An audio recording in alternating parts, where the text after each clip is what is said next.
That's firstly, in relation to the text of the private member's motion itself, I'm not in support of it and not be voting for it. In effect, it's a motion calling for default.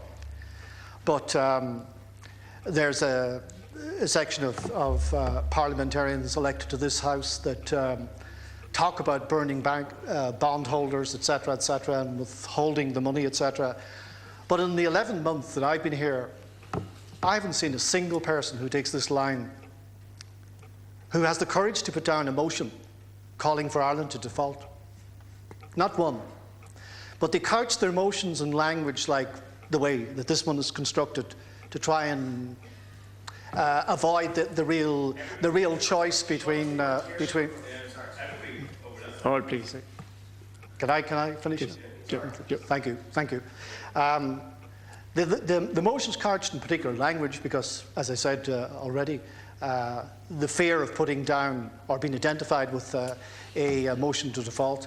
And anybody who wants to talk about the language of default in Ireland, speak to the Labour Congress in Iceland, some of the shop stewards in Iceland, about the tone of default. And believe me, you'll take a very different line. Or speak to the teachers' unions in Iceland about the state of their wages since they ran into the difficulties they ran into. I think your view on the alternative of default will lead to misery.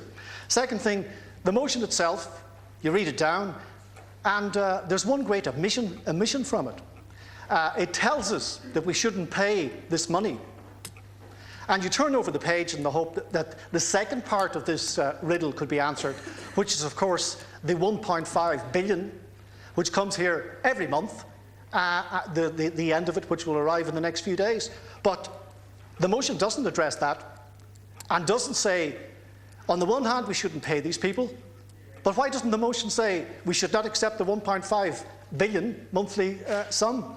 Now, for the people who are moving this motion, to explain to nurses in hospitals or teachers in schools where the money is going to come from, there's a difficult one. But of course, they will very cleverly avoid getting themselves into that situation.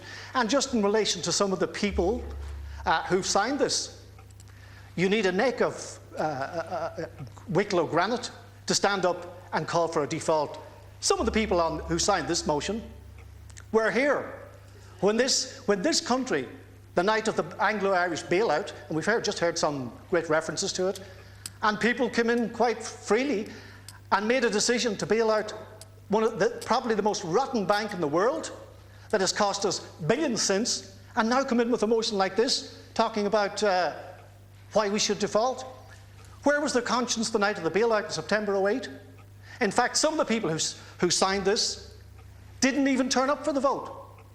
But they don't mind putting a motion here tonight that in reality encourages defaulting, but of course I can't say it. The whole contradiction of I don't know how people are there inconsistency in politics that they can actually live with this. They should go back and have a hard look about the little bit of work they did in September 2008 in supporting Anglo. In conclusion, last Concurrent, can I just say this? I doubt if there's an elected member of this Parliament who in reality would want to pay this money that has been paid today. But it's the lesser of two evils.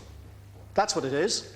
And if the people want to come forward next week with a private member's thing for default, we'll sort this out for once and for all. But default will put us back and put this country back where it was in 1913, when those at the bottom of the social class, without their shoes on their feet, that's what this default will lead to. The lesser of two evils. It's happened, and I'll be voting against the motion. Thank you.